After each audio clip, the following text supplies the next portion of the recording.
Writing code in Java language is mainly for computers to understand, but it's also supposed to make sense for us programmers too. You'll most likely be working in a team of programmers reading other people's code while others reading your code. So it's really important to make sure that your code and variable names are self-descriptive.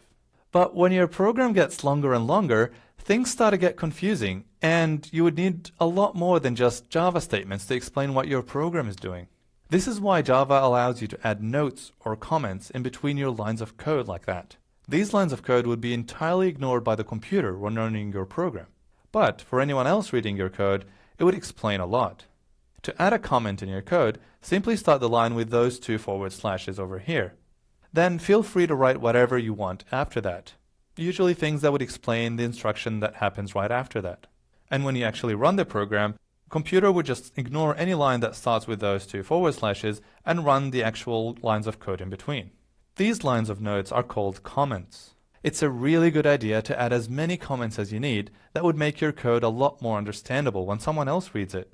If you want to be even more descriptive, you can write a multi-line comment by starting the first line with this forward slash followed by the asterisk and ending it with the asterisk and then the forward slash.